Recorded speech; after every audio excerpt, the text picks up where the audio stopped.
Ano ba ang basihan kapag ang isang bansa ay nakukurakot?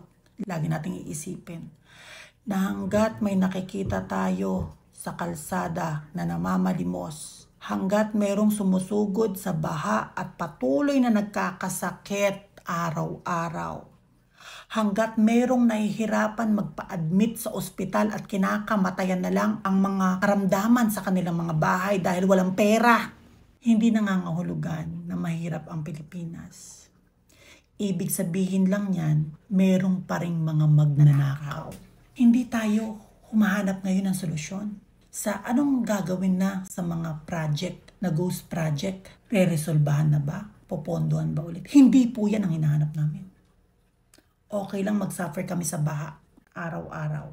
Basta malaman namin, managot kung sino ang ulo ng mga nakawang ito.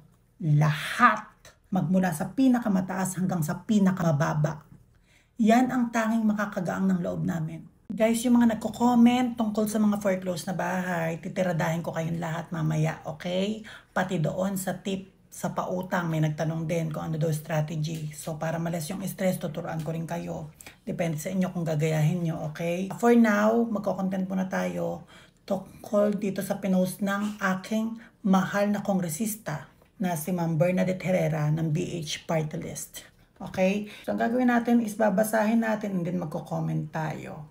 It's all about flood control. Walang kamatayang flood control. Inaanyayahan ko kayong lahat na i-likes, i-follow nyo ang Facebook at TikTok ni Congresswoman Bernadette Herrera ng ang BH ang Bagong Henerasyon Party List. Okay? Yan lang pinagkakatiwalaan natin party list at wala nang iba pa. Kaya nga tinrabaho natin maipromote yan dahil naniniwala tayo sa kanila. At thank you Lord, sila ay na-proclaim na as party list ng Pilipinas kahit may humahad lang. Nanaig pa rin ang katotohanan dahil sa trabaho ng BH Bagong Henerasyon Party List. Punta tayo sa page through Facebook, BH Bernadette Herrera, si Congresswoman. I love you, Kong. Please, paki-follow nyo para may update kayo sa nangyayari sa atin sa Pilipinas, no? At yung mga natutulog pa, kahit paano ay maungtog, okay? 1.3 trillion saan napunta? Ipinahayag ng Bagong Henerasyon Party List Founder Spokesperson Representative BH Bernadette Herrera na mula 2021 ay umabot na sa 1.3 trillion ang inilaan para sa flood control projects. Ngunit sa kabila ng halagang ito, patuloy pa rin ang pagbaha, pagkansela ng klase, pagka-stranded ng mga manggagawa at pagkakasakit ng libo-libong Pilipino, lalong-lalo na po yung leptospirosis, no? Nag-trending nung nakaraan. Umariba ang biktima. Ganito ba ang kapalit ng trilyong piso? Hindi kaligtasan, kundi paulit-ulit na pagkalubog sa baha. Giit ni Herrera. Nananawagan ng malinaw na master plan at pananagutan mula sa mga nagpabaya at ng bulsa ng pondo. Ngayon, budget season, iginiit niya na hindi dapat muling ponduhan ang kapalpakan at korupsyon. Hindi taong bayan ang dapat lumubog, kundi ang mga tiwali at abusado. Dagdag pa ni Congresswoman Herrera. Grabe, no? Mga party list, mga kongresista, yung mga matitino, lahat alam nila. Wala man lang nagsasabi na bintang, allegedly, lahat, ayan na. Nilatag na sa harap natin. Lahat ng mga matitino na nasa politiko nagsasalita na nagkaroon malinaw na nanakawan. May mga magnanakaw pero ang bagal ng aksyon dahil merong mga taong nagtatanggol at nagtatakip sa mga ulo ng mga magnanakaw. Hindi lang po kontraktor ang hinahanap natin na managot. Nagsusunod-sunuran itong mga engineer at mga contractors na ito. Hindi na magagawa yan ng walang ulo, di ba? O sino ba yung mga gumawa niyan? Di yung mga nanggisa kay Sara Duterte. No.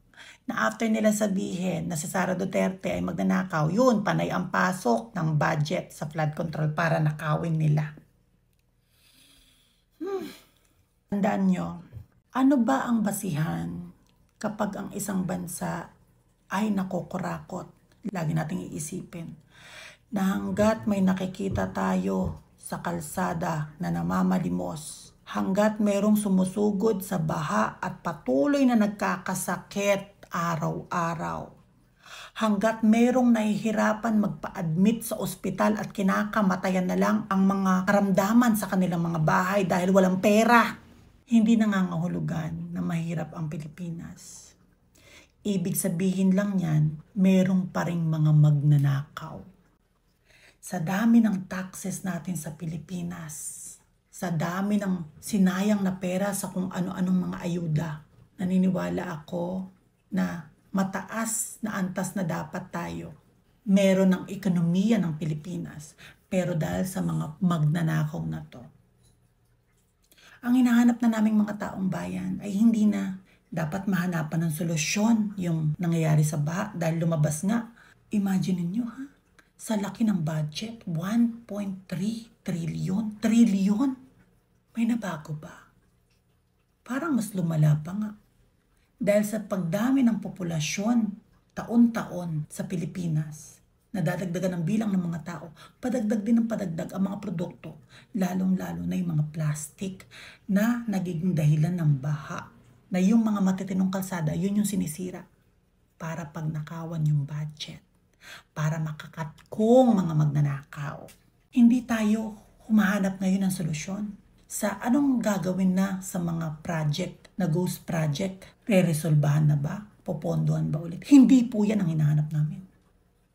Okay lang mag-suffer kami sa baha araw-araw.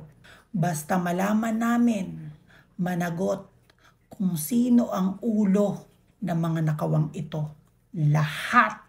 Magmula sa pinakamataas hanggang sa pinakamababa. Yan ang tanging makakagaang ng loob namin.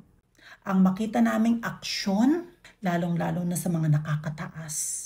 Kung paano nila ilalathala sa amin yung salitang punishment para sa mga taong nagnakaw sa kabanang bayan. Ang taong nagnakaw ng sardinas dahil nagugutom, nakukulong, nabubugbog. Etong mga ito, trilyon ang ninakaw, parang ang hirap pang hagilapin, no? Lalabas na ulit si sakit-sakitan. Tapos, makukulong ng slight, maaabswelto, tatakbo, mananalo. Gumising tayo taong bayan sa nangyayari sa Pilipinas. Paulit-ulit na lang ang nangyayari. Minsan kasalanan natin ito kung bakit paulit-ulit tayong nakakaramdam ng pagnanakaw. Dahil hindi natin masyadong iniisip kung ano nga ba talaga at sino nga ba talaga yung dapat. Masyado tayo nagpapadala sa mga bola ng mga taong sanay na para makapagnakaw. Please, gumising na tayo. Gising, Pilipinas.